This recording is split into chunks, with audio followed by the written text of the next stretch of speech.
జై శ్రీరామ్.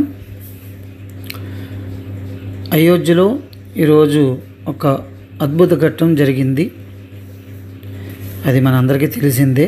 మన రాముడు జన్మించిన ప్రదేశంలో నూతనంగా రామమందిరం నిర్మించుకోవడం, ఆ మందిరంలో బాలరాముడు రామ్లల్లాని ప్రతిష్ఠించుకోవడం జరిగింది.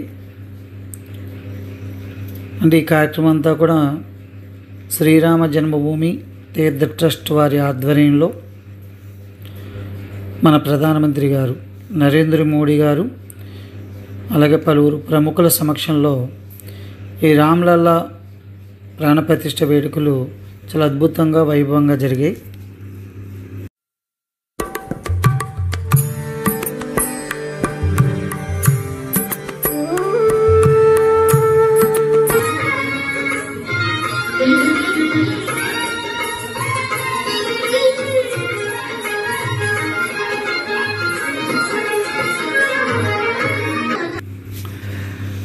ఐదు తరాల ఎదురుచూపు హిందువుల కళ అన్నిటితో తీరింది. ఎన్నో పోరాటాలు, ఎంతోమంది బలిదానాల ఫలితం మన ఈ తరంలో ఈ అయోధ్య రామ మందిరం నిర్మాణం జరగడం, అది చాలా మన అదృష్టంగా భావించాలి. అయోధ్యలో రామ మందిరంలో బాలరాముని ప్రాణప్రతిష్ఠ జరుగుతున్న సందర్భంలో మన భారతావనిలో ప్రతి గ్రామంలో, ఆ గ్రామంలో ఉన్న ప్రతి గుడిలో, ప్రతి ఇంటిలో పండగ వాతావరణం నెలకొని సాంస్కృతిక కార్యక్రమాలు అంటే పారాయణాలు, అలాగే బైక్ ర్యాలీలు, శోభాయాత్రలు, రామనామ సంకీర్తనలు, ఇలా ఎన్నో కార్యక్రమాలు చాలా అద్భుతంగా జరిగాయి.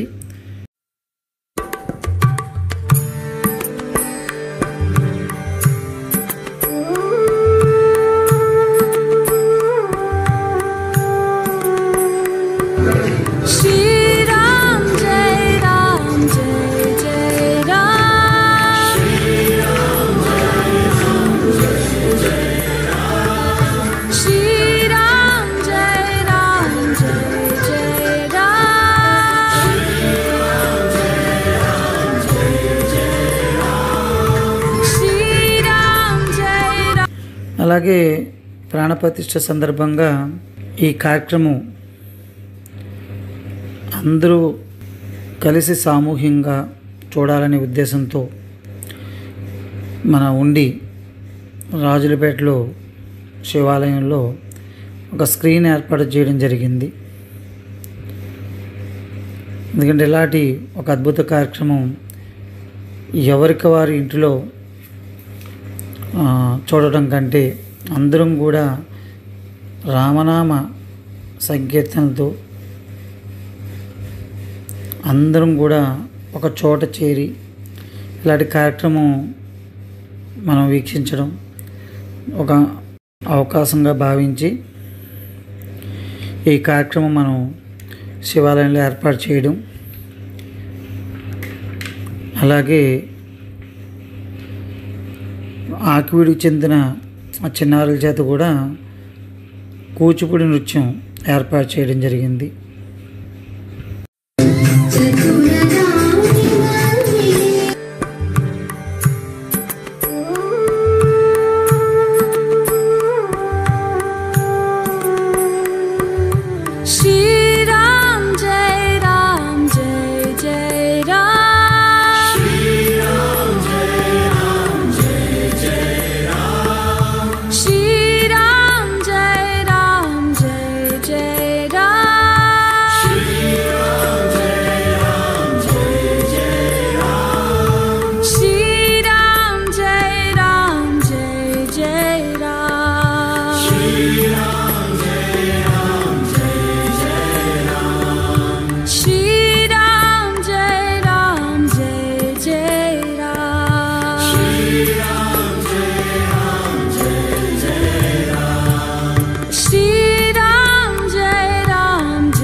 ఇక ప్రతిష్ట ముహూర్త సమయం వరకు కూడా ఈ కూచిపూడి నృత్యం, అలాగే అయోధ్య గురించి కూడా చలపతి గారు కొద్దిగా వివరించడం, ముహూర్త సమయంలో ఆరతి ఇచ్చుకోవడం, అందరూ కూడా రామనామం పలకడం, ఇందులో ఎక్కువగా చిన్నారులు కూడా పాల్గొన్నారు.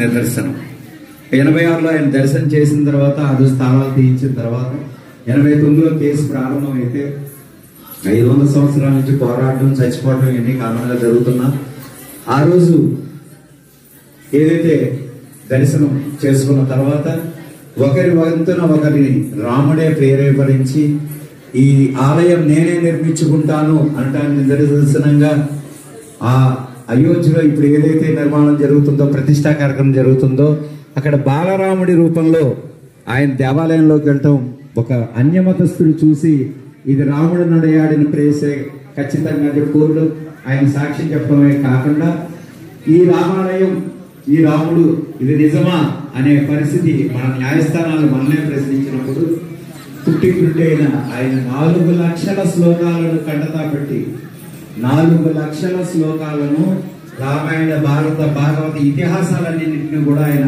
కంటత. ఆయన పుట్టిన నుంచి ఆయన చూపు లేదు. ఆయనకు తెలిసిన ఒకటే నామం రామనామం. ఆయన ఫోటో కూడా ఇప్పుడు చూపిస్తారు ప్రతిష్టా కార్యక్రమంలో. ఆయన పుట్టుకురుటి ఆయన సాక్ష్యం చెప్పాడు. ఎట్లా అంటే పలానా రామాయణంలో, పలానా శ్లోకంలో, పలానా వ్యాఖ్యల్లో ఆ యొక్క ఉత్సవానికి, ఆ విగ్రహ ప్రతిష్టకి ఏదైతే దోహదపడ్డారో అసురులు బాసిన 4,50,000 మందికి కూడా శ్రద్ధాంజలి గడుస్తూ రామనామమే చెప్తాం. వాళ్ళకి కూడా ఫస్ట్ రామనామం వారికి. జై శ్రీరామ్, జై శ్రీరామ్, జై శ్రీరామ్, జై శ్రీరామ్, జై శ్రీరామ్, జై శ్రీరామ్, జై శ్రీరామ్, జై శ్రీరామ్, జై శ్రీరామ్, జై శ్రీరామ్, జై శ్రీరామ్, జై శ్రీరామ్. ఏదైతే ఇది అసురుల బాసిన 4,50,000 మందికి మన గ్రామం తరపున మన నివాళులు అర్పించినట్టే. అలాగే ఈ యొక్క రామాలయ నిర్మాణానికి తోడ్పడినటువంటి ఆయన గోపాల్ సింగ్ గారు,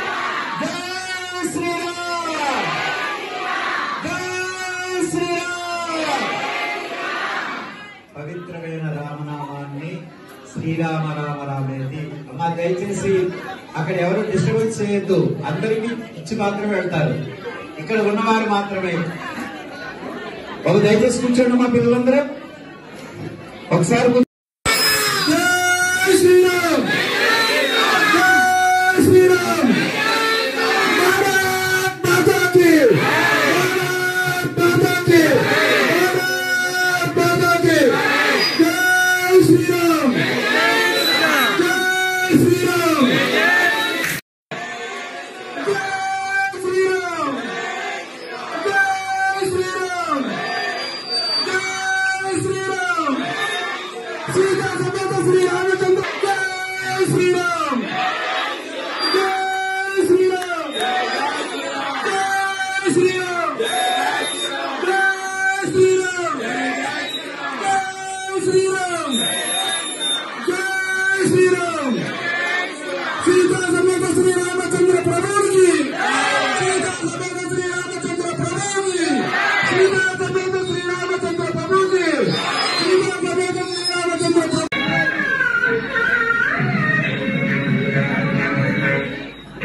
Shri Ram Jai Ram Jai Jai Ram. Shri Ram Jai Ram Jai Jai Ram. Shri Ram Jai Ram Jai Jai Ram. Shri Ram Jai Ram Jai Jai Ram. Shri Ram Jai Ram Jai Jai Ram. Shri Ram Jai Ram Jai Jai Ram.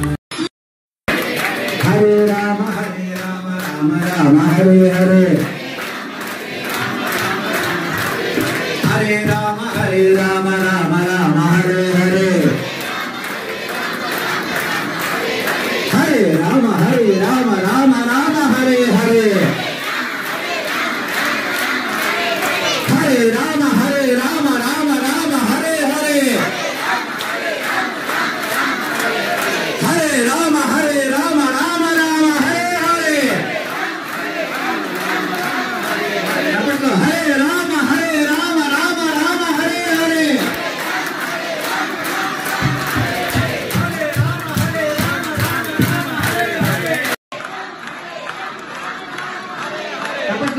Rama Rama Hare Hare.